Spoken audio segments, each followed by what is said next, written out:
Um, and I will say this from just having been at the minicamp, I would say if you said to me, give me the number one takeaway theme of Niner minicamp, I would say Purdy to Pearsall. Yeah. It's like Purdy to Pearsall is already starting to show itself. Brock has put in the reps on the field with Purdy, with Pearsall, with Cowing, with some of these new receivers. You can tell. And every time we get a chance to see them practice more, it's obvious that these guys have repped it. Purdy loves doing practice reps. Pearsall the same. Pearsall lives in the middle of the field. Purdy the same.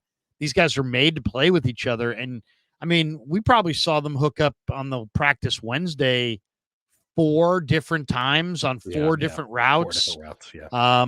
And it just, I think it was Barrows that used the word prolific when talking about, I think he was talking about Pearsall. Yeah. He just, and Kyle's like, prolific. I don't know if I would go with prolific, but I know what Barrows means. It's like we're seeing a number of Purdy to Pearsall plays, and you can see that is something that is building.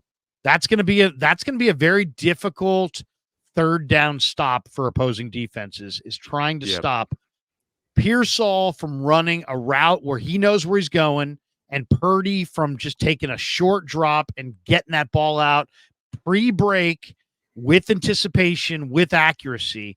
And I asked Shanahan about it. I said, hey, how excited are you watching these two guys hook up?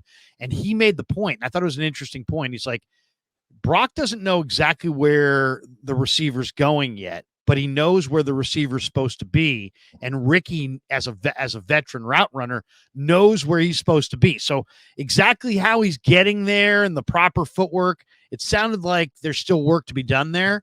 But as far as Ricky, do you know where you need to be? Yes. Brock, do you know where Ricky needs to be? Yes. Mm-hmm. And now we're starting to see the kind of sort of unstoppable nature of Stafford to Puka that we saw last year with the Rams. I'm seeing a little bit of that. I mean, imagine what this is going to look like after these guys practice every day together all throughout the summer and play those preseason games.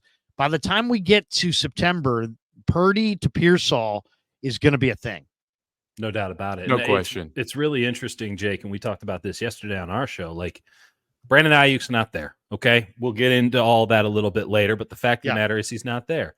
So who is the X-receiver on the first-team offense? His name is Ricky Pearsall.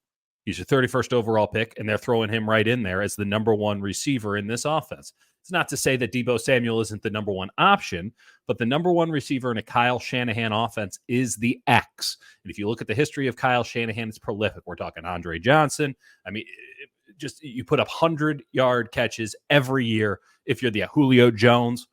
And the Niners have their X in Brandon Ayuk. I still think he'll get signed. Again, we'll get into that a little bit later. But like Ricky Pearsall going in there and immediately showing the chemistry that you're noting, Larry, which we all saw, we all agree with, and being able to execute at least the basics from day one, it's very encouraging in the sense that if Brandon Ayuk goes down, this offense isn't screwed. Ricky Pearsall can play any of these positions in his rookie year and make an impact, whether that be slot, Z, or X. And it does help the Niners, I think, significantly with Ayuk's contract negotiations. Yeah. If they don't want to go above a number, they can honestly look at their team and say, listen, are we as good without Brandon Ayuk down the line? Probably not. Brandon Ayuk's an exceptional football player.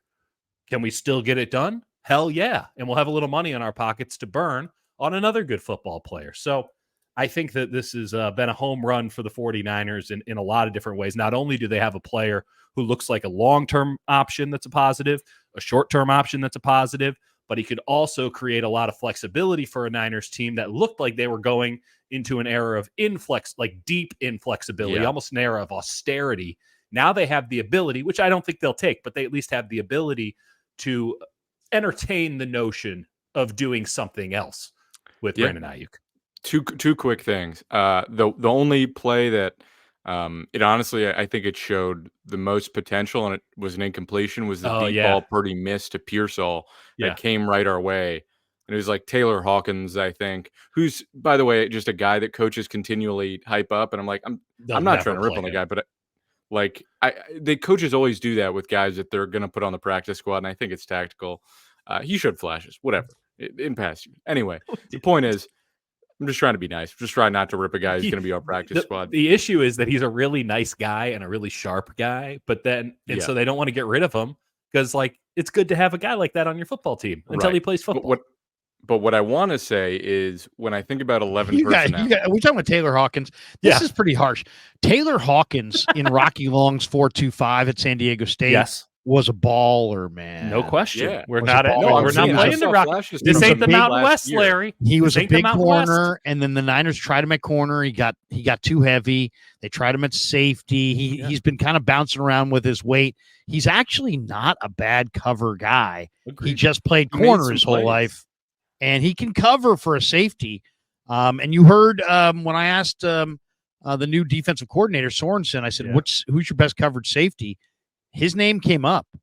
Along with nine other names. He did mention Hutch. He mentioned you in there too, I believe. I mean, he mentioned everybody in there.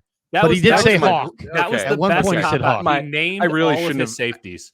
I didn't realize we were also passionate about Taylor Hawkins. Yeah, sorry. That's going to be the thumbnail of the video. Like, is Taylor Hawkins overrated? Saw a few flashes from him last year. He got hurt. Good practice squad guy. Whatever. Pearsall burned him badly, is what I was saying. So bad. And Purdy just overthrew him. What I was trying to get to is 11 personnel. And you think about how the 49ers lost the Super Bowl, and it's Deebo Samuel getting put in an absolute blender by Trent McDuffie. Mm-hmm. And I am someone who has proselytized about how magnificent Deebo is as a player. Watching that 2021 playoffs, I've never seen anything like it. Like, he is truly, when healthy, at the peak of his powers in big games, one of the most entertaining players I've ever seen. He's a super unique skill set. That said, cannot beat man coverage was a major reason the 49ers lost the Super Bowl. Also, give credit to Trent McDuffie. Sure, awesome. Deebo is dealing with an injury. Fact is, he got locked up, could not separate at all, and he's never been a good, pure wide receiver. Extraordinarily talented, whatever, was better, I think, as a fit with Jimmy. I don't think most people would debate that.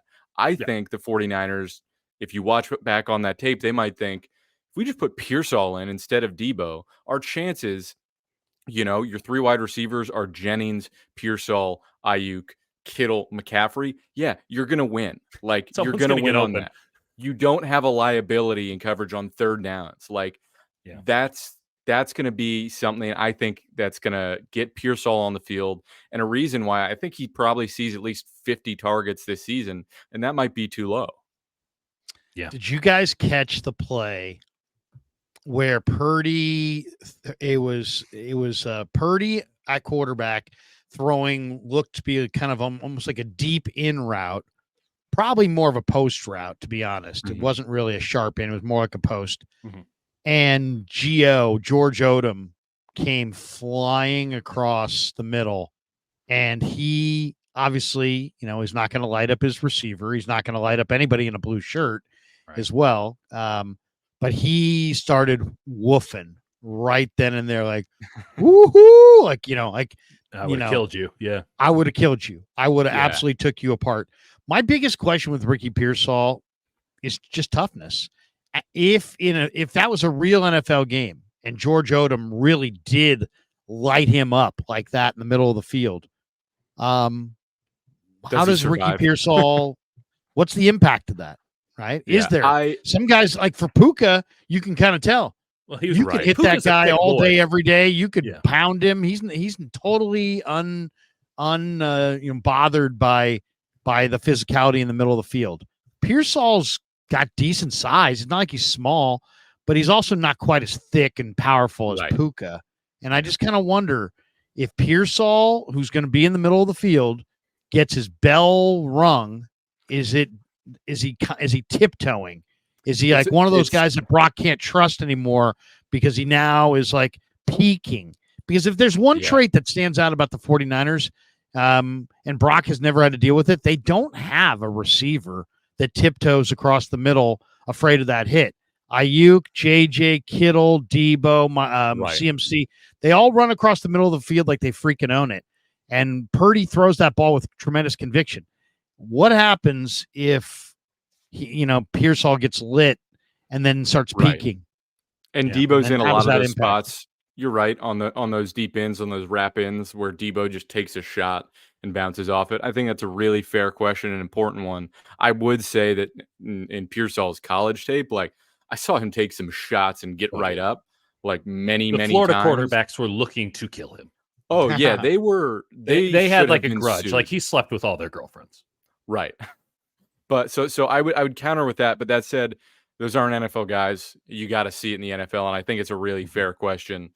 I think it's more can his body hold up on those rather than that is he physical enough and mentally tough enough to deal with that. But I think that is an important thing to bring up because Debo takes some hits on those ends over the middle of the field.